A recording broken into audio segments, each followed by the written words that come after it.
kwenye maisha yako. Haleluya. Basi funika macho yako na nitaomba. Roho Mtakatifu, Mungu mkuu, Baba mwaminifu, Baba mwema, unayetupenda Jehova, na ndio maana umetuleta nyumbani mwako siku ya leo, katika jina la Yesu aliye hai. Ni majira ambayo yamekubalika machoni pako. Tuko mezani pako kwa ajili ya kula na kunywa Bwana. Neno lako ulituma ili kutuponya na maangamizi, katika jina la Yesu aliye hai. Baba, naomba neema yako na nguvu zako. Karibu Roho neno kaseme na watu wako, katika jina la Yesu aliye hai. Fungua fahamu, fungua akili wapate kuelewa maandiko. Fungua mioyo ya Bwana, fungua masikio yapate kusikia kila ambacho nataka wasikie, katika jina la Yesu aliye hai. Nami mtumishi wako nitumie kama maiki Bwana, ukaseme ndani yangu, katika jina la Yesu aliye hai. Yaliyo yangu yakanyamaza kwa damu ya Yesu. Ninamkemea yule adui shetani ajiuzishaye mbele ya watoto wa Bwana, kwa jina la Yesu aliye hai. Roho ya kudhibitiwa kwa namna moja ama namna nyingine chini ya mamlaka ya Kristo, kwa jina la Yesu aliye hai. Anza nasi Bwana, endelea nasi, maliza pamoja nasi, na wote tuseme amen. Bwana Yesu asifiwe. Kwa naandika, unaweza kuandika somo nasema, fahamu vitu vinavyomgusa Mungu na kumfanya ajifunue kiutendaji katika maisha yako. Fahamu vitu vinavyomgusa Mungu. Fahamu vitu vinavyomgusa Mungu. Fahamu vitu vinavyomgusa Mungu na kumfanya ajifunue kiutendaji katika maisha yako. Fahamu vitu vinavyomgusa Mungu. Fahamu vitu vinavyomgusa Mungu na kumfanya ajifunue kiutendaji katika maisha yako. Bwana Yesu apewe sifa sana. Jina la Bwana libarikiwe. Kila mmoja aliyoko mahali hapa anampenda Mungu na anamwabudu Mungu, ni kwa sababu Mungu huwa ana tabia ya kujifunua kwake. Jina la Bwana libarikiwe. Jina la Bwana libarikiwe sana. Na kiwango ambacho utamfurahia Mungu ni pale ambapo utamwona Mungu akijifunua kwenye maisha yako. Bwana Yesu apewe sifa sana.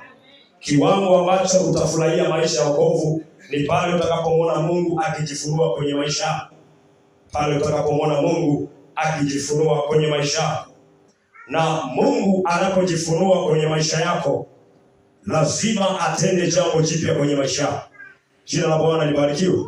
Tunaposema Mungu kujifunua, ni Mungu kujidhihirisha, Mungu kuonesha nguvu zake, Mungu kuonesha utendaji wake. Na Mungu anapojifunua kwa mtu, anafanya mambo yafuatayo. Jambo la kwanza, Mungu anapojifunua kwa mtu, lazima amponye mtu. Lazima amponye mtu. Mungu anapojifunua kwa mtu, lazima amponye mtu. Na anapomponya mtu, anaponya roho na mwili wake. Bwana asifiwe sana. Maana yake Mungu anapojifunua kwako, anaanza kushughulika na roho yako. Maana yake nini? Anataka uokoke kwanza. Jina la Bwana libarikiwe. Anapojifunua Mungu, anaanza kufanya jambo la uponyaji. Uponyaji anaufanya uponyaji katika roho yako. Na akifanya uponyaji katika roho yako, anafanya uponyaji katika mwili wako. Bwana Yesu apewe sifa sana. Na jambo la pili, Mungu anapojifunua kwenye maisha yako, lazima akubariki. Lazima akubariki. Lazima akubariki. Mungu anapojifunua kwenye maisha yako, lazima akubariki. Bwana Yesu apewe sifa sana. Mungu anapojifunua kwenye maisha yako, lazima upate ushindi juu ya jaribu unalopitia. Bwana Yesu apewe sifa sana. Mungu anapojifunua kwenye maisha yako, lazima upate maelekezo yatakayokusaidia. Mungu anapojifunua kwenye maisha yako, lazima uwe mtu mwingine, lazima akutofautishe. Sasa ili Mungu ajifunue, lazima kwanza yawepo mambo ambayo yatamchochea ajifunue kwako. Jina la Bwana libarikiwe. Ili Mungu ajifunue kwenye maisha yako, lazima yawepo mambo yatakayosababisha Mungu ajifunue kwako. Mungu anajifunua kwa mitazamo hii. Jambo la kwanza, Mungu anajifunua kwa mtu kwa mpango wake mwenyewe. Mungu anajifunua kwa mtu kwa mpango wake mwenyewe. Bwana asifiwe sana. Lakini mtazamo wa pili, Mungu anajifunua pale ambapo mtu atajua kufanya mambo yanayomgusa Mungu, yanayomchochea Mungu kujifunua. Tunaposema mambo yanayomgusa Mungu ni mambo yanayompendeza Mungu, ni mambo ambayo ni kipaumbele kwa Mungu.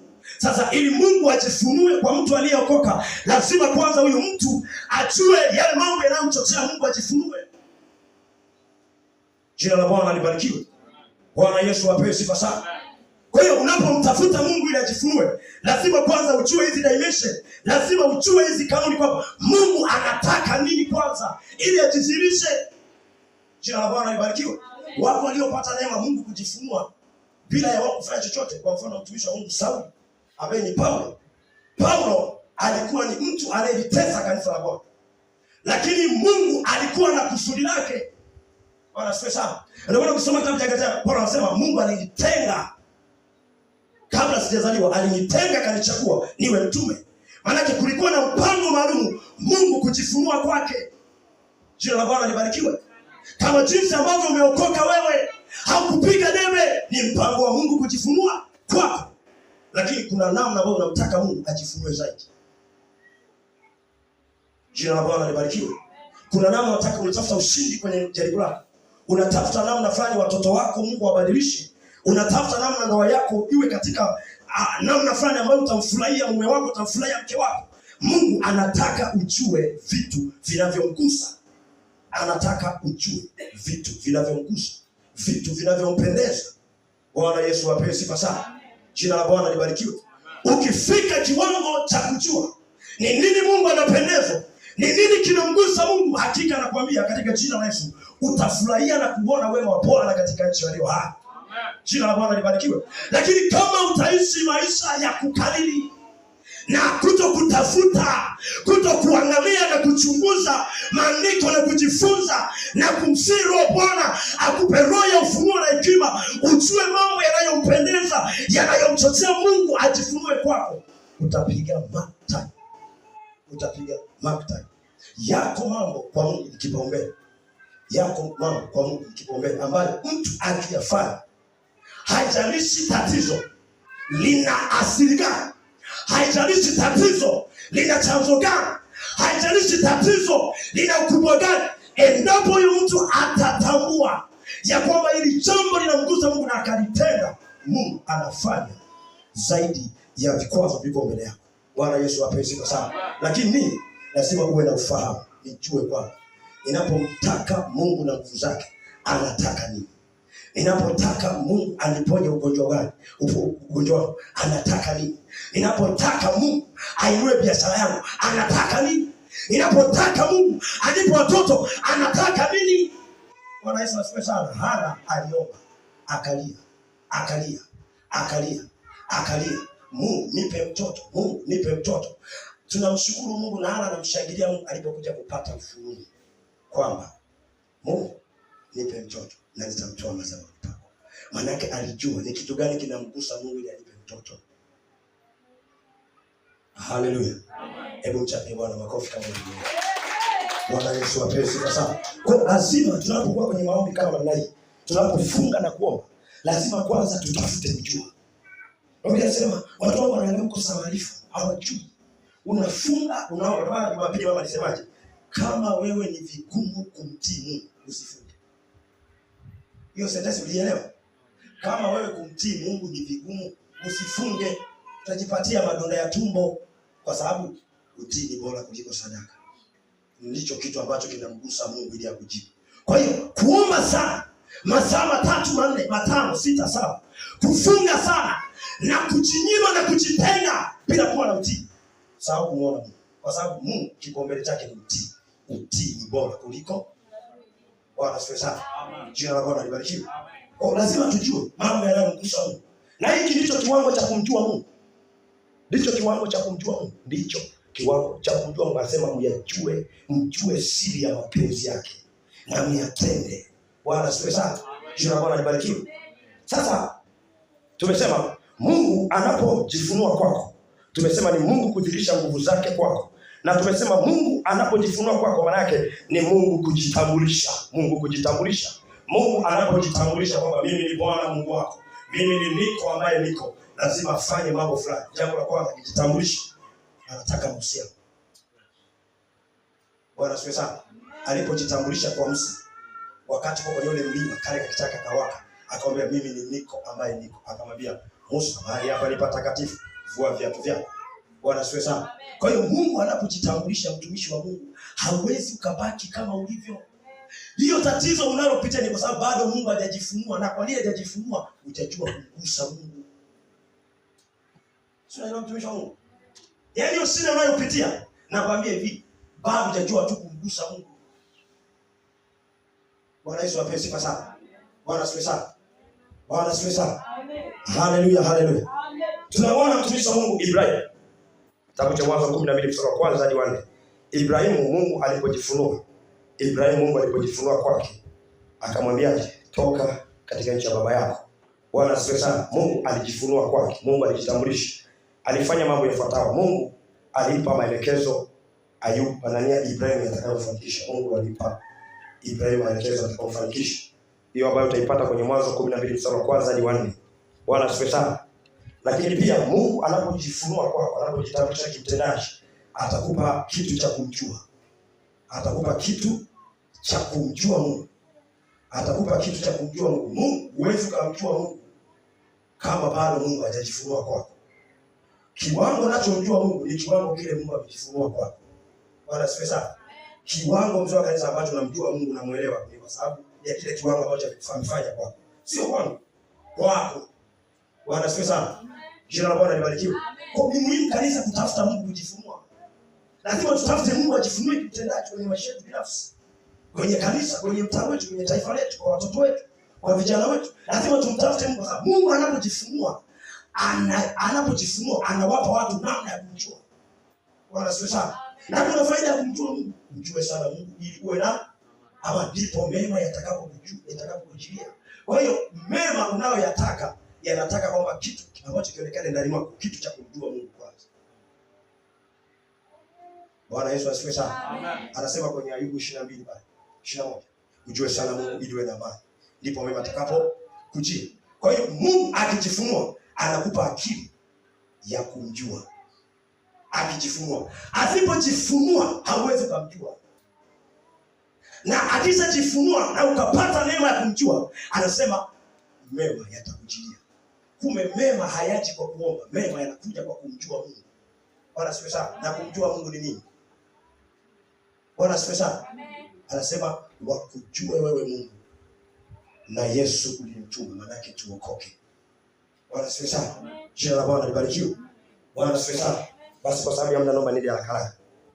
Jambo la kwanza linalomgusa Mungu, kuokoka. Jambo linalomgusa Mungu la kwanza, kuokoka. Jambo linalomgusa Mungu la kwanza, kuokoka. Bwana asifiwe sana. Kuokoka. Nasema sasa mtumishi wa Mungu, nasema kuokoka, tuko kwenye mkutano au mbona si kama tumeokoka?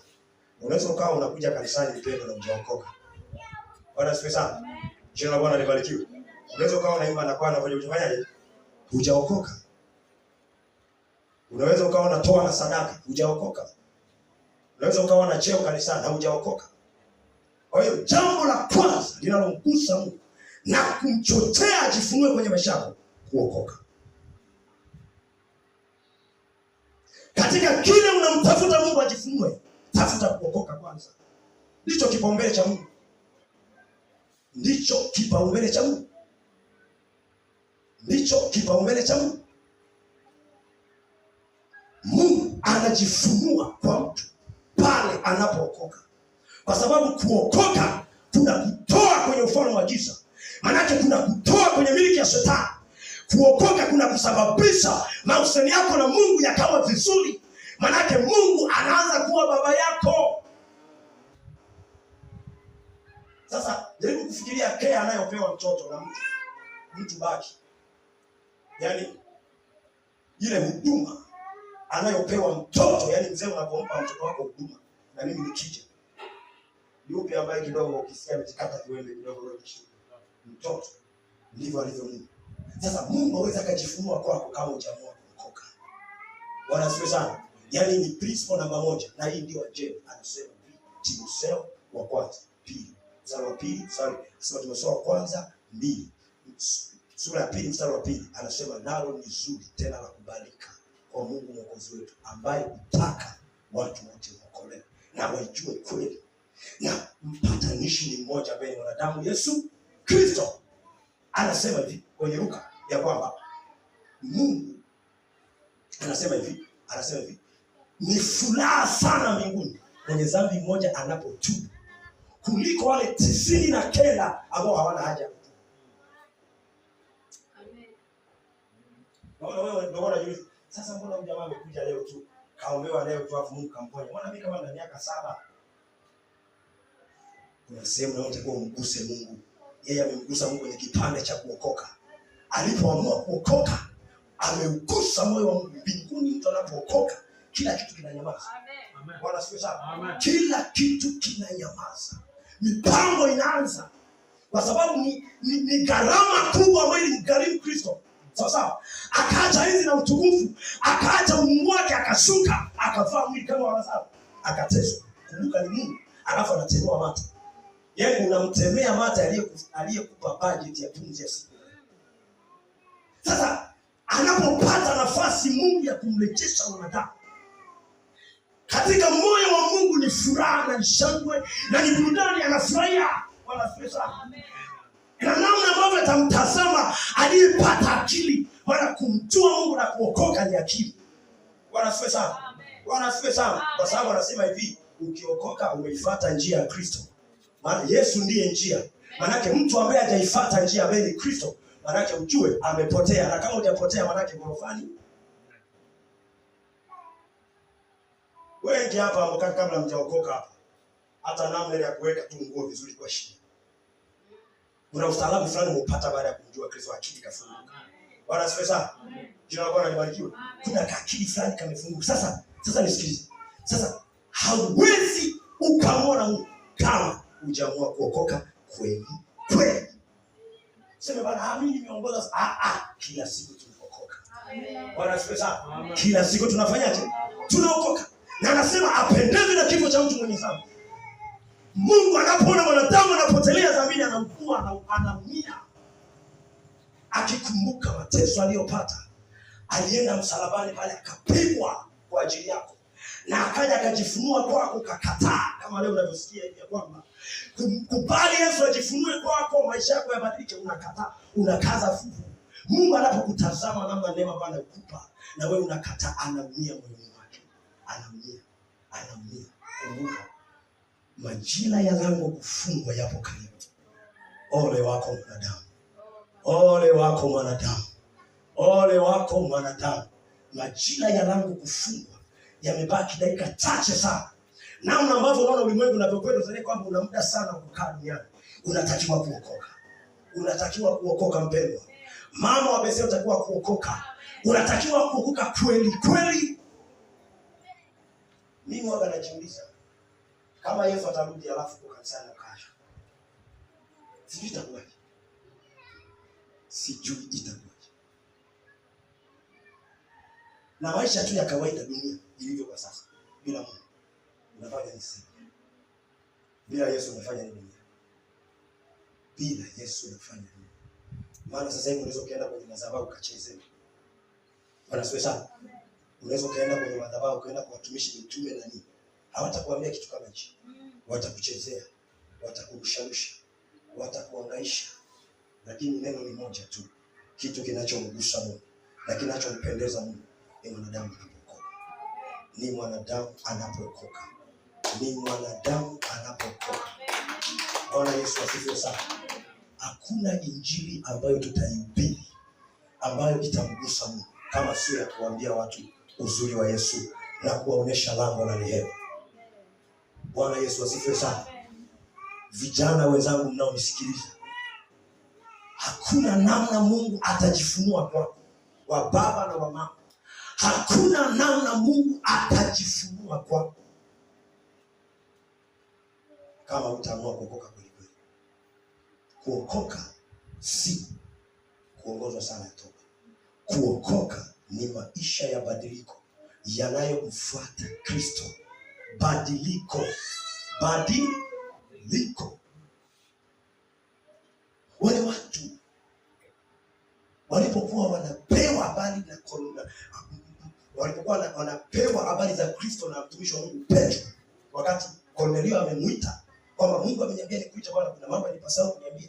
Alipokuwa anawaambia wale watu habari za Kristo, zile habari zilipokuwa zinaingia kwenye mioyo yao, ndani mwao wakatengeneza hali ya badiliko na Roho wa Bwana akashuka. Kwa hiyo sala ya toba yako iliyoongozwa hiyo sio tiketi, badilika. Bwana asifiwe sana. Amen. Manake acha tabia mbaya, anza kumfuata Kristo. Acha umbea, anza kumfuata Kristo. Acha uzinzi, anza kumfuata Kristo. Acha mambo ya kidunia, anza kumfuata Kristo. Hicho ndicho kinachogusa Mungu, na hiyo ndio agenda. Sikiliza nikwambie, mtu yeyote anayejishughulisha na watu kuokoka kwa Mungu ni mboni ya jicho. Bwana asifiwe sana. Yaani kilichomfanya Mungu akashuka Yesu Kristo si kuponya. Kuponya ni njia ya kuleta kwa Yesu, lakini kikubwa zaidi ni kuokoka. Pigia Yesu makofi. Bwana Yesu asifiwe sana. Jina la Bwana libarikiwe. Tasoma hapo, tumesoma kwanza sura ya 2 mstari wa 3. Kwa hiyo mwana wa Mungu, kama uko mtu ambaye hujaokoka, usitoke kwenye ibada hii kama hujaokoka. Jina la Bwana libarikiwe. Usitoke kwenye ibada hii kama hujaokoka. Usitoke kwenye ibada hii kama hujaokoka. Unajijua mwenyewe njia zako. Yaani kuja ibadani haitoshi. Jamani, unanisikiliza watu wa Mungu? Kuna zaidi ya kukaa kwenye kiti hapo, sawa? Kuna zaidi ya kukaa kwenye kiti hapo. Hakuna anayejua baada ya ibada utakuwa wapi. Mchungaji alituambia siku moja alienda Arusha, alafu wakati anapita njia fulani akamkuta mzee mmoja amekaa nyuma ya nyumba yake. Wakati mchungaji anapita kwenye ile njia, Roho anakwambia, nenda akamshuhudia habari za Yesu. Mchungaji akamtii Roho Mtakatifu, akaenda akamshuhudia yule mtu habari za Yesu Kristo. Alipomshuhudia mzee, Bwana akamsikia mchungaji akisema, sawa, nimekuja kijana wangu, basi sasa fanya, utakuja kesho. Sawa? Akamwambia utakuja. Sasa mchungaji wakati anapita kesho yake, anakuta maturubai tayari watu wanalia kilio. Weka kichwani kwako. Yule alipewa nafasi ya kutubu, akasema utapita kesho. Sasa alipopita kesho, mchungaji amuongoza na toba, akakuta ameshazikwa. Baada ya kifo ni hukumu. Bwana tusaidie. Naenda jambo la pili. Jambo la pili linalomchochea Mungu na linamgusa Mungu na kumfanya ajifunue kwenye maisha, imani.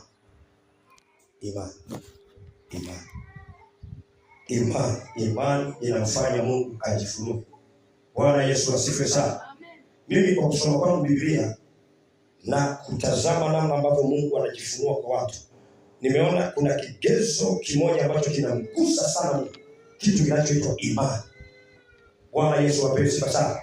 Imani ni kitu ambacho kinamgusa Mungu na kumfanya ajifunue bila kizuizi chochote. Imani ni kitu kinachomgusa Mungu na kujifanya na kumfanya Mungu ajifunue. Bwana Yesu apewe sifa sana. Jina la Bwana libarikiwe. Kwa hiyo unapomtafuta Mungu katika kona fulani ya maisha, unapomtafuta Mungu kwenye kona fulani ya kutaka kufanikiwa, unapomtafuta Mungu kwenye hitaji fulani, jitengenezee kwanza kitu cha imani. Bwana Yesu apewe sifa sana. Jitengenezee kwanza kitu cha imani. Ijenge imani. Kuomba masaa marefu haionesha kwamba una imani na Mungu. Mimi nasema Mungu, Yesu alipomtazama ule mgonjwa kitandani, akaiona imani yake. Akamwambia, inuka wewe. Maana Mungu alitazama nini? Imani. Na kitu ambacho kinampendezesha Mungu, anasema Waebrania 11 mstari wa 6. Anasema haiwezekani kumpendeza Mungu bila imani. Pasipo imani hatuwezi kumpendeza Mungu.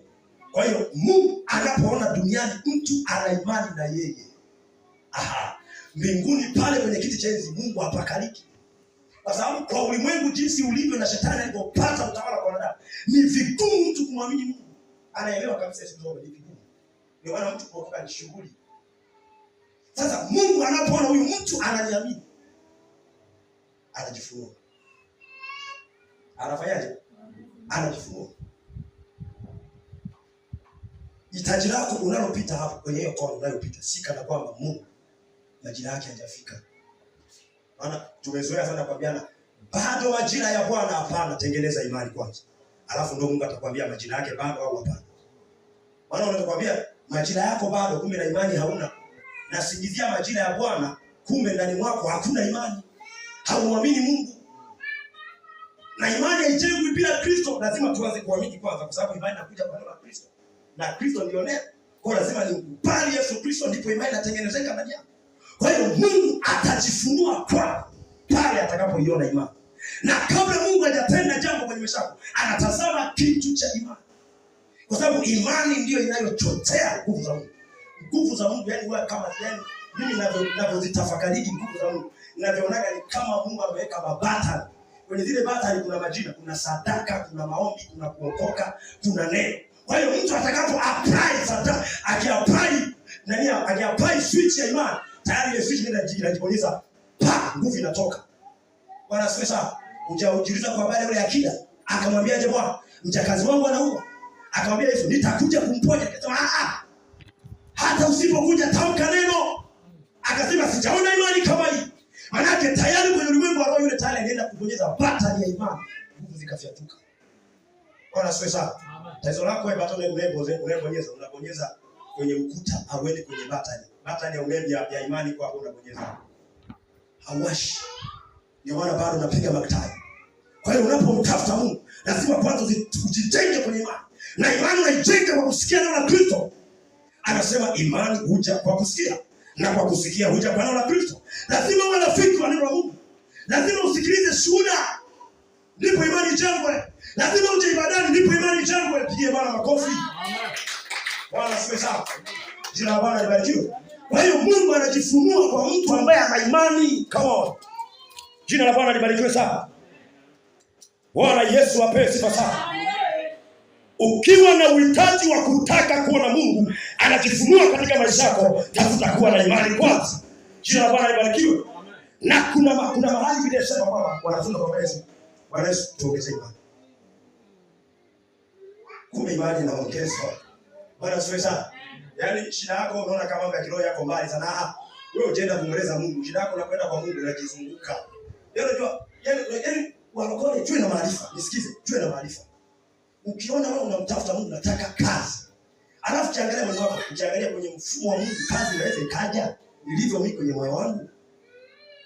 Jiasesi mtumishi wa Mungu. Unajua mimi sasa hivi sina maombi ya baba, ninaomba fedha. Baba naomba fedha.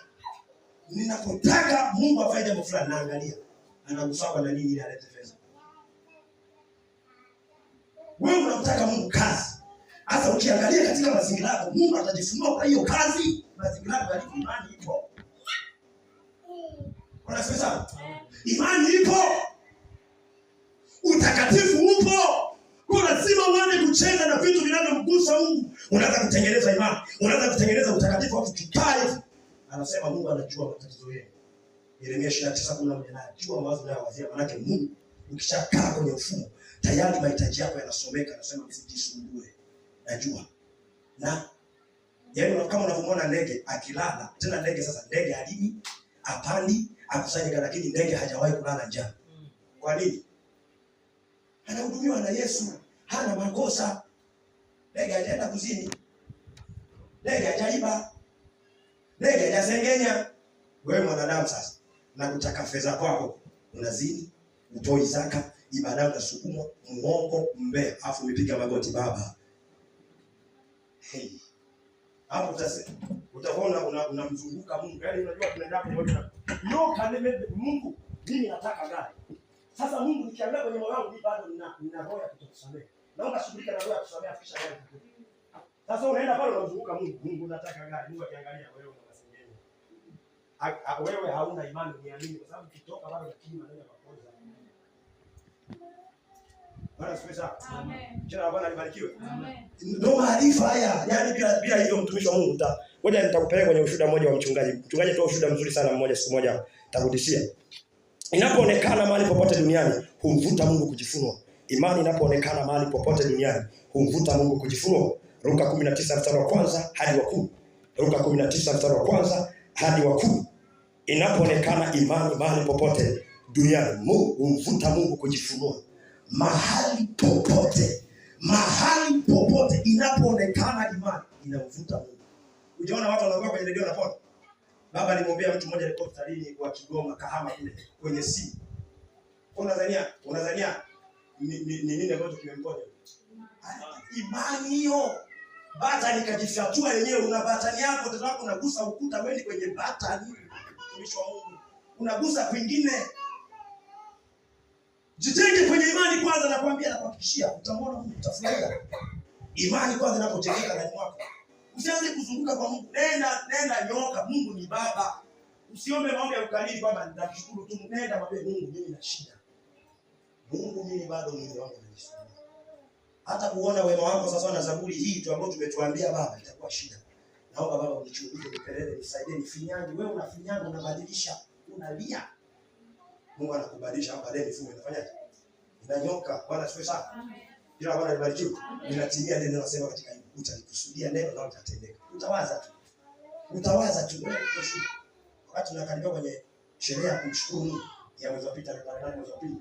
Nilifika nilikuwa nimeshiwa pesa. Bwana asifiwe sana. Sasa siku zimesogea za kwenda kumshukuru Mungu. Alafu ni jambo ambalo limepigiwa mbingu na tumefunga na tumeomba na semina zimepita na siku itakuwa. Bwana amesisitiza. Inafika siku ya Ijumaa niko chuoni. Bwana asifiwe sana. Ananipigia mzee mmoja hata sije kuongea naye. Anambia bwana, Lazaro anaongea na Lazaro bwana. Yeye mzee shikao haraka. Shikao nini bwana? Ananiambia mzee bwana, mimi na mwanangu hapa nataka uone nifundisha tuition. Bwana asifiwe sana. Sio kama kaniona hivi. Kesho basi asubuhi mzee wangu nitakuwa pale niko chuoni. Nikitoka asubuhi saa 2 tunafika. Yaani nilipokuwa nimelala naona tena niliomba tena Mungu alinipa neema nikaomba nikamshukuru Mungu akachoza na Mungu niliona nipate na kumshukuru Mungu. Kesho yake saa 2 mapema tu nikafyatuka nikaona nisichelewe naweza kapewa dili mtu mwingine. Nikawahi. Nipowahi.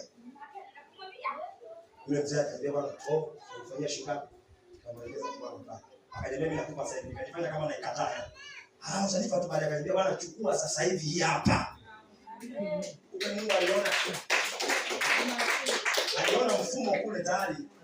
Bwana asifiwe sana. Amen. Kila Bwana ibarikiwe. Tuweke kwenye mfumo, mtumishi wa Mungu, kaa kwenye imani, muamini tu Mungu kama mtumishi alivyosema. Acha kuwaza au mambo mengine. Mungu anaweza yote. Wewe jenga imani. Ukiona kuna hali ya kutokuwa na imani, ni pepo hilo la adui hiyo. Wewe unapata mashaka, unapata wasiwasi, unamhofia Mungu kwamba anaweza kutenda au atende. Anza kukemea kwanza. Anza kukemea. Na Biblia inasema kila jambo litendeke kwa imani.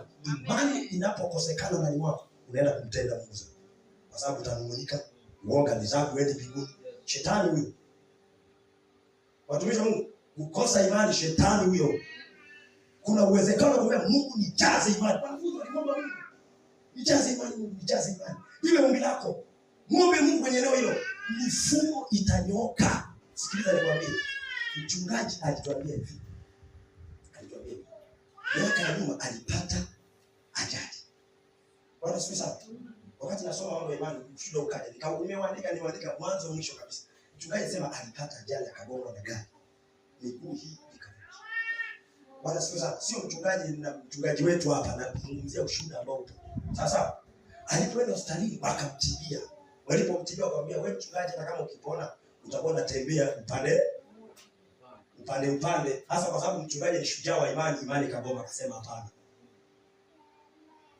Jibu lake la kwanza akasema hapana. Siwezi kukua na jikunja, akasema hapana.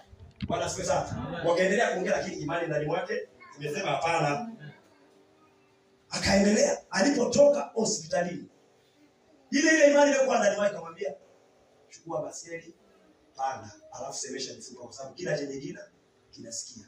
Kwa ukiwaambia mfupa wa juu na wa chini mngana, alafu huku unakanyaga pepo. Kumbuka huyu mtu ana machumba, watumishi wa Mungu. Na kuonesha kazi ya imani inapoponya. Akaambiwa mchungaji, chukua baskeli, jifunge vizuri, panda kwenye hiyo baskeli. Ilikuwa ni yale makubwa migamba wiki kupigia siku zile ndogo sijui. Bwana asifiwe sana. Imani ikamuongoza. Nikamwambiaje? Utakuwa unasukuma, unasemesha mfupa wa chini na wa juu ungana kwa jina la Yesu. Tunaelewa mtumishi wa Mungu? Amen. Akafanya hivyo. Unaona bwana dunda. Samtego anakimbia, anafanya hivi, anafanya hivi. Hiyo ni kazi ya imani, watumishi wa Mungu. Hiyo ni kazi ya imani. Ushuhuda namba 2, kuna mama aliombewa hapa, alikuwa na ukimwi.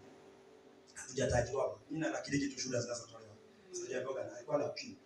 Alipofanywa maombi na mchungaji na mchungaji, hakuambiwa katupe hizo hivyo vidole. Hakuambiwa. Imani ndani mwake. Nikamwambia chukua hayo makablasha na hiyo cheti. Pelekea kwa mchungaji mwambie choma au baki nayo kama unayapenda. Kama ushuhuda utawasimulia na wengine. Akaenda akakaa mpaka leo anadunda. Akaenda hospitalini wakamwambia bado yapo lakini imani anamwambia wewe hauna. Amina. Wewe fae? Hauna. Sasa kama mchungaji mfupa uliungana kwa sababu alikuwa na imani, kwa nini mimi nisiweke maombi ili kwenye kutaka imani? Bwana sifa sana. Amen. Sisi tunaona watumishi wa Mungu. Sasa ngoja niongee kitu hapa. Ngoja niongee. Imani huwa inatenda kazi pamoja na utii. Utanielewa? Bwana sifa sana. Imani huwa inatenda kazi pamoja na utii. Sasa yaani wewe hapo ulipo imani inayo. Sasa unamwamini Mungu vizuri mno na unajua kabisa Mungu anaweza kutoa hili tatizo. Sasa utajua dimension kwamba Mungu ama imani inafanya kazi pamoja na utii. Kwa sababu gani? Imani chanzo chake ni neno la Mungu. Waebrania pale anasema neno la Mungu li hai. Kama neno la Mungu li hai maana yake linasema mtumishi wa Mungu. Kwa sababu imani itaingia ndani kwako kama hujasikia neno. Unajua mtumishi wa Mungu. Bwana Yesu asifiwe sana. Yaani imani haijaingia kwako mzee wa kanisa kama hujasikia neno la Kristo. Sasa imani hii haijawahi kutenda kama mazingaombwe. Eti fua.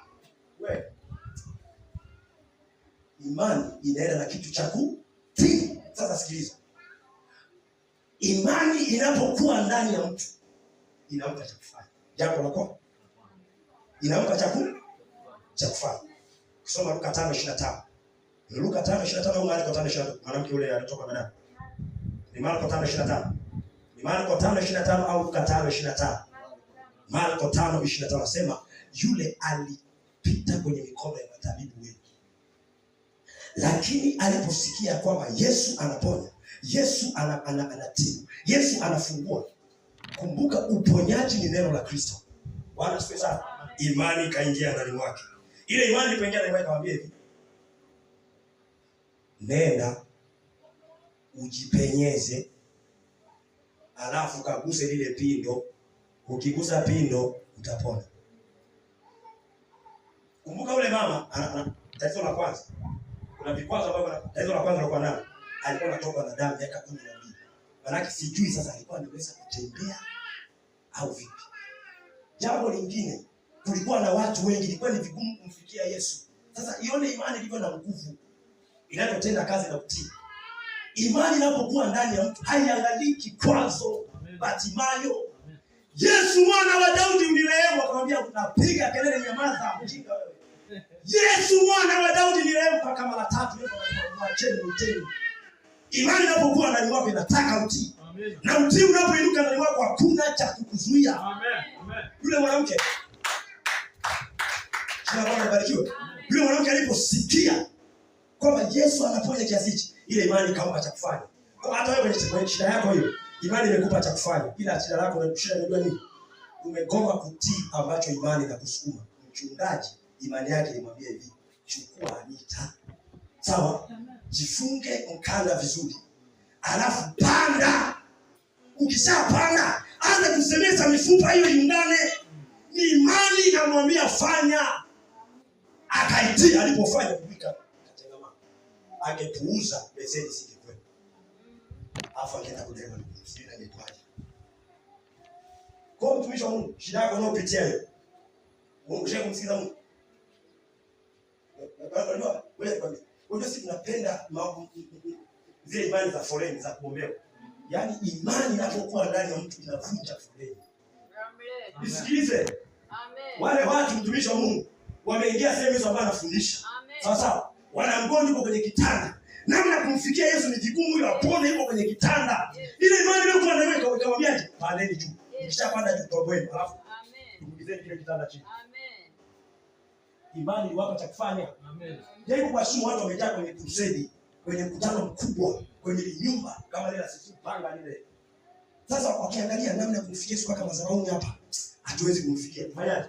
Imani kwambia msichelewe watu. Sina imani. Pandeni juu toboeni vile bati. Kafika jamani, mwenyewe ndani ibada watu wanatoboa bati. Imani ya mtumishi wa Mungu, imani wanatoboa bati, wakatoboa bati. Wale watu kwa sababu walikuwa na imani, wakafunga zile kama kwenye kile kitabu, wakakiachilia. Sasa unaelewa? Wakakiachilia. Ili mgonjwa aone na Yesu. Yesu alipoona imani akamwambia, inuka jitwike godoro lako. Amen. Tatizo si kana kwamba Mungu ni tatizo. Tatizo wewe ni mkaidi. Jamani, Mungu hatujawahi kumwomba Mungu afa akatulia.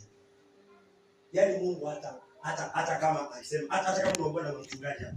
Mungu anakwambia anakuponya. Yaani anakuambia kama anakuponya kazi kwako. Utaitikia sauti ya kuponya uamini.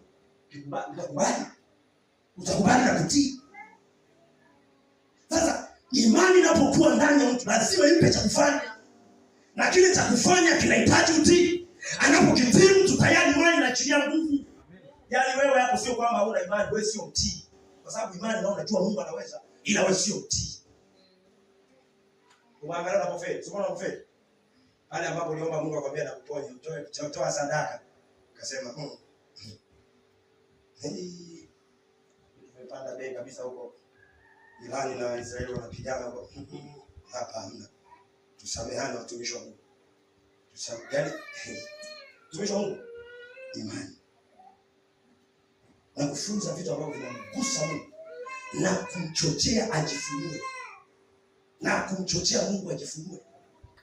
Kwa tunapomtafuta Mungu lazima tutafute kitu cha imani. Lazima tuwekeze kwenye kitu cha imani. Na ndio maana shetani anapotaka kupigana vita na wewe. Yaani unavyoona magonjwa, unavyoona shida, maisha magumu, anachokitarget ni imani yako izofike. Imani ikizofika, sahau kumuona Mungu. Na anapoipiga imani, kwa sababu imani chanzo chake ni kusikia, kwa atadili na usikivu. Kuna mtu hapa anaona kama anampigia kelele, hapo anategemea Mungu eti atende. Uone. Shetani anapotaka kushughulikia imani yako, hata atumie nguvu, anapiga tu usikivu wako. Mchungaji ataimba pale, ataongea, atakupa neno, atakupa maelekezo. Unaona kama mchungaji hawahi kutoka pale. Niwahi nikaangalia watoto wangu wafikiri. Imani chanzo chake kusikia. Kwa lazima kwanza umtafute nini? Atengeneze kitu cha usikivu. Kitu cha nini? Cha usikivu. Na ukishasikia, lazima macho ya moyo wako yatiwe nini? Yaone kile Mungu anaona. Manake Mungu anapokupa neno la uponyaji anataka uwe na imani ya uponyaji. Kwa lazima wewe wako uone uponyaji. Sawa sawa? Usipoona kitu cha uponyaji, kalakabaho, utaisikia tu imani. Na pasipo imani haiwezekani kumpendeza Mungu. Sikiliza. Kiwango cha Mungu kujithibitisha unamtii ni pale ambapo utamwamini. Ndio maana mapagani yakija huko ndani, chapu tu yanapona. Nimekuja wale ndio wasaliana utana Mungu akisema. Simama na tochi. Na shida takueleza jamani, Mungu analiapa. Imani. Bwana Yesu asifiwe. Kwa hiyo mtumishi wa Mungu lazima tuwekeze kwenye kitu cha nini? Cha imani. Lazima tuwekeze kwenye kitu cha imani. Kitatusaidia sana. Amen. Haleluya. Amen. Bwana Yesu apewe sifa sana. Amen. Jina la Bwana libarikiwe. Amen. Kuna maandiko ambayo utayasoma. Utasoma kitabu utasoma Mathayo. Utasoma Luka 5:17-20. Alafu utasoma Luka 19 mstari wa kwanza hadi wa 20. Utaona habari za Zakayo. Zakayo na yeye alikuwa na imani. Bwana asifiwe sana. Unadhania kilichompeleka Zakayo pale juu ya mti ni nini kwenye ule mkuyu? Imani. Yaani imani ikiingia ndani mwako. Sikiliza, wewe sio kwamba hauna kazi, sio kwamba hauna mtaji. Yaani sio kana kwamba hauna mtaji na sio kana kwamba hauna kazi, sio kwamba hauna cha kufanya. Cha kufanya unacho kwa sababu Mungu amekupa imani ya kufanikiwa. Akakupa wazo la biashara, umeenda kulitekeleza. Wanasifiwa. Yaani si kana kwamba maisha magumu wewe ndio mgumu. Kwa sababu imani inapokuja ndani ya mtu lazima ikupe cha kufanya. Fuatilia wote. Yule jamaa ametoka nchi ya Dubai, anataka kutakaswa mkono. Na akajua kabisa kuna nabii wa Mungu kule Israeli, lazima nikapone. Sasa imani inafanya kazi na mtii. Nenda kajichope, Yordani, sijui aliambiwa Yordani. Kajichope mara 7 akakasirika. Mimi nilijua ataniombea. Akishaniombea nitapona. Ananiambia nikajichope kwenye maji machafu kabisa tena. Akaambiwa nenda baba. Alipoenda akaenda japokuwa ndani mwake kuna sweta kama kuna shida. Akaenda mara kwanza kwa akainuka akaangalia ameomba mara 7 Mungu. Akaenda mara 2. Akaenda mara 3. Akaenda mara 4. Fika mara 7 anapiga kwa mikono hivi. Mikono imetakasika. Imani tena kazi ya nini? Na utii. Hakuna imani bila maelekezo watumishi. Ndio unakuwa mbishi ukimkaidi tu Mungu na imani yako haifanyi kazi. Huyu mtu aliamini kwamba Mungu ndiye amenipa mtoto. Na kama amenipa mtoto, yeye ndiye anajua yatakavyokuwa huko mbele. Huyu hapa. Kukubariki na kubariki. Kukuinua na kuinua. Kukufanikisha. Kwa hiyo na wewe tafuta kitu cha imani. Sianze kusema naona Beseli upako umepungua, wachungaji wamekuwa watapeli, tapeli mwenyewe unamtapeli Mungu na utii. Maana visingizio eti mtu hajaponywa yeye. Sasa kwani mchungaji ana shida gani? Anaponya mchungaji, anaponya Mungu. Wewe ndio ugombana na Mungu wako. Hapo mchungaji akikuombea kufumbona, shida sio mchungaji. Shida iko kwako mtu wa Mungu. Huna imani. Wewe wangapi mnahangaika na kazi Mungu yuko hapa Musa anashuka kila siku. Mbona wewe utoki hapo? Una imani gani sio badilisha? Jaribu kuasumu huyu mpagani kabisa Kornelio. Hajaokoka, akamsikia Mungu anamwambia akamuite Petro. Hivi Mungu mimi nimekuomba afu naikuita. Amemuona Mungu. Amemuona Mungu amemshuhudia kwenye moyo wake. Akamuite Petro atakwambia kupasayo. Akatoka akaenda kwa sababu imani inafanya kazi na utii. Pigie Bwana makofi mzuri. Bwana asifiwe. Sasa ni muda wa kwenda kuomba. Bwana Yesu apewe sifa sana. Sasa ni muda wa kwenda kuomba. Sasa ni muda wa kwenda kuomba. Tumeangalia mambo mawili mazuri. Bwana asifiwe sana.